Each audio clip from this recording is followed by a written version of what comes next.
Sekali lagi saya duga, ini komplotan kejahatan yang dibangun bersama. Dalilnya bagus lalu kemudian menipu di bagian ujung tuh. Itu kejahatan, itu kejahatan. Kalau dari awal sudah niatnya jahat, niscaya sampai di titik sidratal muntaha kita masuk neraka, selesai. Kami ini orang yang dimaling.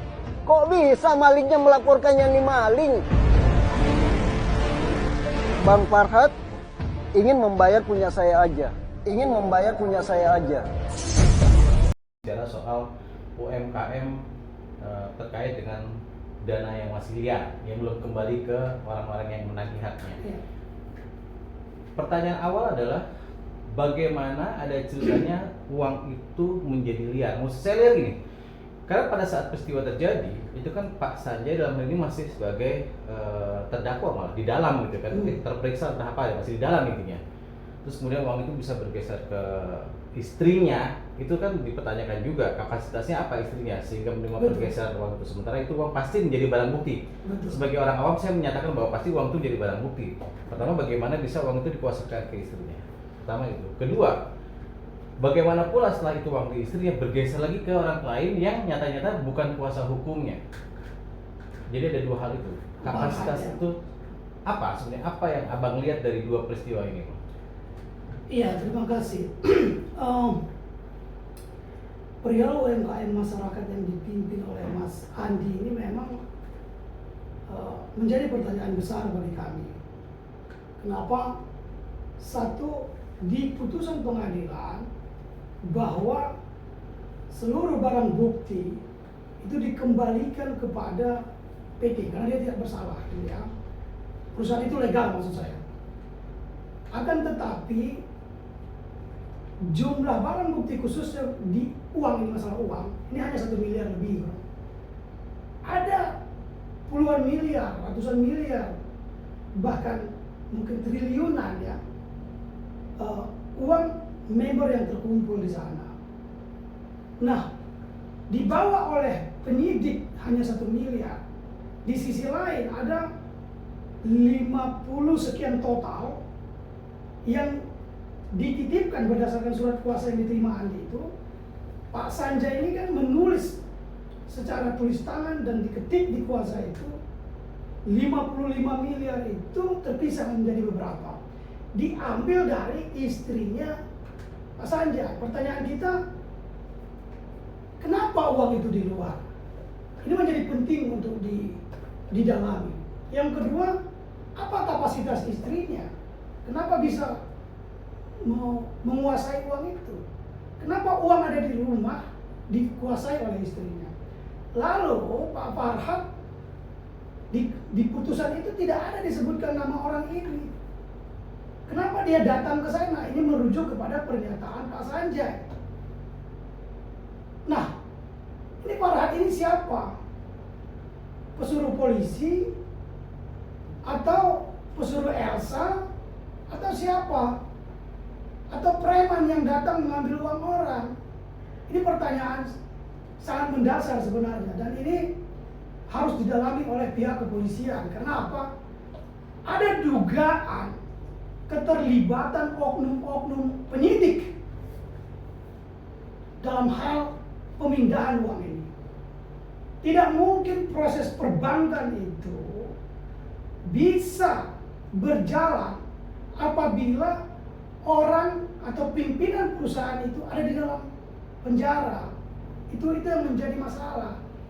Nah, dugaan-dugaan terhadap oknum penyidik, kita duga juga Farhad, kalau merujuk pernyataan Pak Sanjay, Farhad ini wajib diduga keras pelaku kejahatan penggelapan uang itu.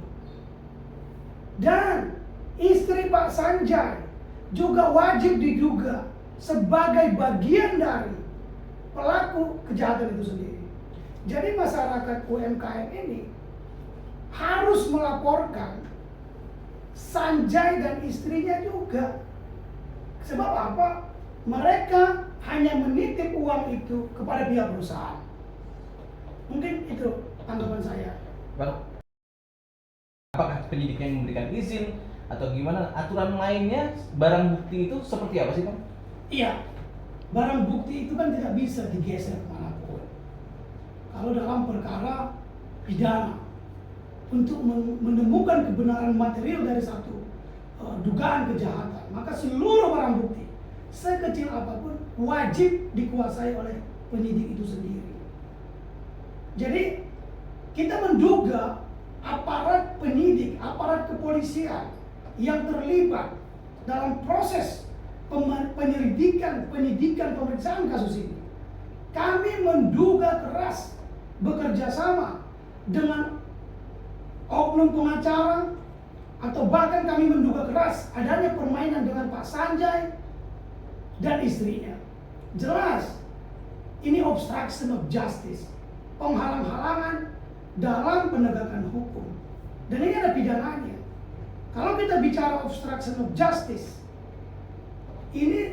kalau ini kan berujukan dari Amerika Serikat. Sebenarnya hukum pidana tidak mengenal obstruction of justice.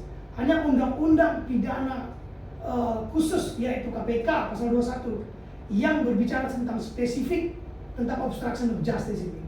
Nah, obstruction of justice yang mau saya katakan adalah ini selalu dari atas ke bawah. Orang-orang yang berkuasa yang menghalang-halangi penegakan hukum itu, khususnya dalam kasus ini berkaitan dengan uang barang bukti. Tidak mungkin polisi tidak mengetahui jumlah uang yang ada di perusahaan itu. Karena saat itu perusahaan sedang dibekukan, perusahaan sedang dinonaktifkan, pemimpinnya diperiksa, ditahan. Jadi jumlah uang pasti ketahuan. Kepolisian itu canggih. Jadi bagaimana mungkin hanya dibawa ke pengadilan sebesar 1 miliar lebih, lalu Bicara soal UMKM terkait dengan dana yang masih liar, yang belum kembali ke orang-orang yang menagih haknya. ya, Pertanyaan awal adalah bagaimana ada ceritanya uang itu menjadi liar. Maksud saya liar gini, karena pada saat peristiwa terjadi itu kan Pak Sanjay dalam hal ini masih sebagai terdakwa, malah di dalam gitu kan, terperiksa entah apa ya, masih di dalam intinya. Terus kemudian uang itu bisa bergeser ke istrinya, itu kan dipertanyakan juga kapasitasnya apa istrinya sehingga menerima pergeseran uang itu. Sementara itu uang pasti menjadi barang bukti. betul. Sebagai orang awam saya menyatakan bahwa pasti uang itu jadi barang bukti. Pertama, bagaimana bisa uang itu dikuasakan ke istrinya. Pertama itu. Kedua, bagaimana pula setelah itu uang di istrinya bergeser lagi ke orang lain yang nyata-nyata bukan kuasa hukumnya. Jadi ada dua hal itu. Kapasitas itu apa sebenarnya? Apa yang abang lihat dari dua peristiwa ini, Bang? Iya, terima kasih. Perihal UMKM masyarakat yang dipimpin oleh Mas Andi ini memang menjadi pertanyaan besar bagi kami. Kenapa? Satu, di putusan pengadilan bahwa seluruh barang bukti itu dikembalikan kepada PT karena dia tidak bersalah, ya. Perusahaan itu legal maksud saya. Akan tetapi jumlah barang bukti khususnya di uang, ini masalah uang, ini hanya 1 miliar lebih, bro.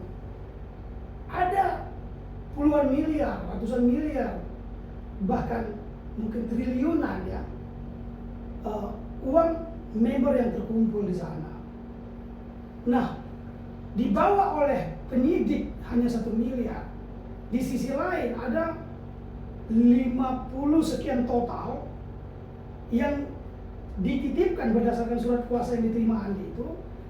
Pak Sanjay ini kan menulis secara tulis tangan dan diketik di kuasa itu 55 miliar itu terpisah menjadi beberapa, diambil dari istrinya Pak Sanjay. Pertanyaan kita, kenapa uang itu di luar? Ini menjadi penting untuk didalami. Yang kedua, apa kapasitas istrinya? Kenapa bisa menguasai uang itu? Kenapa uang ada di rumah dikuasai oleh istrinya? Lalu Pak Farhad di putusan itu tidak ada disebutkan nama orang ini. Kenapa dia datang ke sana? Ini merujuk kepada pernyataan Pak Sanjay. Nah, ini Farhad ini siapa? Pesuruh polisi atau pesuruh Elsa atau siapa? Atau preman yang datang mengambil uang orang? Ini pertanyaan sangat mendasar sebenarnya, dan ini harus didalami oleh pihak kepolisian. Kenapa? Ada dugaan keterlibatan oknum-oknum penyidik dalam hal pemindahan uang ini. Tidak mungkin proses perbankan itu bisa berjalan apabila orang atau pimpinan perusahaan itu ada di dalam penjara. Itu yang menjadi masalah. Nah, dugaan-dugaan terhadap oknum penyidik, kita duga juga Farhad, kalau merujuk pernyataan Sanjay, Farhad ini wajib diduga keras pelaku kejahatan penggelapan uang itu. Dan istri Pak Sanjay juga wajib diduga sebagai bagian dari pelaku kejahatan itu sendiri. Jadi masyarakat UMKM ini harus melaporkan Sanjay dan istrinya juga. Sebab apa? Mereka hanya menitip uang itu kepada pihak perusahaan. Mungkin itu tanggapan saya. Bang, Jangan lupa bantu kembangkan channel YouTube Greek Channel dengan subscribe, like, and comment. Terima kasih yang sudah membantu mengembangkan channel ini.